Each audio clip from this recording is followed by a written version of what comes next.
imetangaza kujiondoa rasmi kutoka Jumuiya ya Kiuchumi ya Nchi za Afrika ya Kati EACOS. Kigali, Rwanda. Serikali ya Rwanda imetangaza rasmi kujiondoa kutoka Jumuiya ya Kiuchumi ya Nchi za Afrika ya Kati EACOS, ikieleza kuwa imefikia hatua hiyo baada ya kubaini upotevu wa misingi ya haki, usawa na utawala wa sheria ndani ya jumuiya hiyo.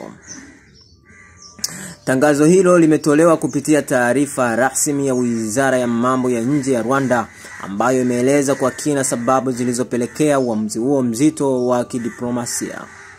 Katika taarifa hiyo, Rwanda imetuhumu taifa jirani Jamhuri ya Kidemokrasia ya Kongo DRC kwa kushirikiana na baadhi ya wanachama wa EACOS katika kile ilichokiita kampeni ya kupotosha na kudhoofisha nafasi ya Rwanda ndani ya jumuiya hiyo. Serikali ya Rwanda imedai kuwa mchakato wa uongozi ndani ya EACOS umekiukwa kwa makusudi, jambo ambalo lilipelekea Rwanda kunyimwa haki yake ya kuchukua wenyekiti wa mzunguko wa jumuiya hiyo kama ilivyopangwa na ibara ya 6 ya mkataba wa EACOS.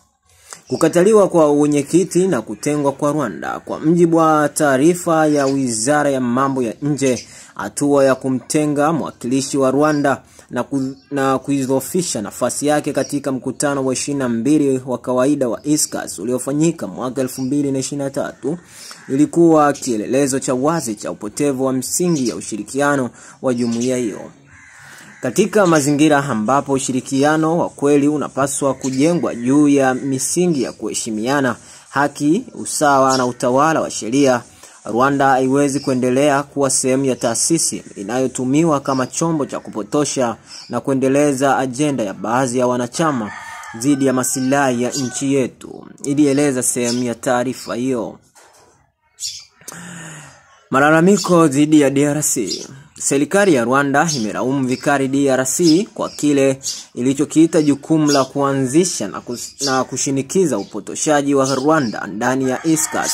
Kwa kushirikiana na baadhi ya mataifa wanachama, Rwanda imesisitiza kuwa hatua hiyo haikubaliki na inakwenda kinyume na roho ya jumuiya hiyo ambayo ililenga kuimarisha mshikamano wa kikanda, maendeleo ya pamoja na kulinda amani katika eneo la Afrika ya Kati.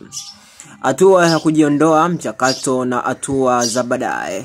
Kwa kuzingatia hali hiyo, Rwanda imetangaza kuwa imeanza rasmi mchakato wa kujiondoa kutoka EACOS, huku ikisisitiza kuwa itaendelea kuendeleza ushirikiano wa kikanda na wa kimataifa kupitia majukwaa mengine yanayozingatia misingi ya haki, kuheshimiana na utawala wa sheria.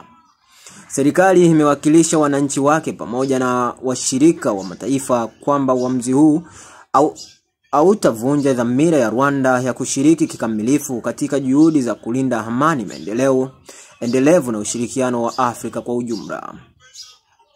Historia fupi ya Rwanda ndani ya EACOS. Rwanda ilikuwa imejiunga na EACOS kama sehemu ya jitihada zake za kuimarisha ushirikiano wa kikanda, kukuza biashara na kushiriki katika juhudi za kudumisha amani katika eneo la Afrika ya Kati kumradhi.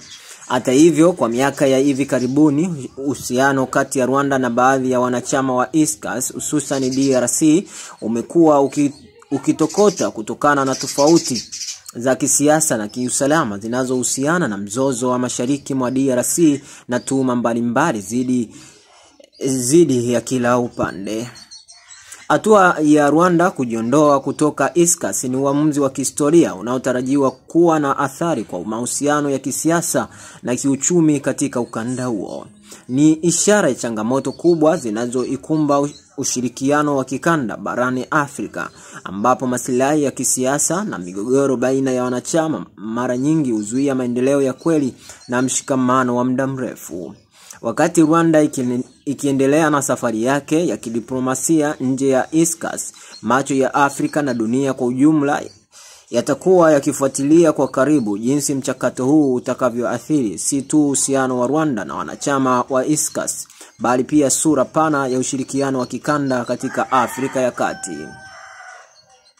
Naam, nimefikia mwisho wa taarifa kamili kuhusu kinachoendelea katika EACOS au tunaita Jumuiya ya Kiuchumi ya Nchi za Afrika ya Kati. Mimi ni Ahmed JR 16, Dar es Salaam wa Saidi TV Media. Makao makuu yetu yapo Australia. Uwe na mchana mwema. Bye bye.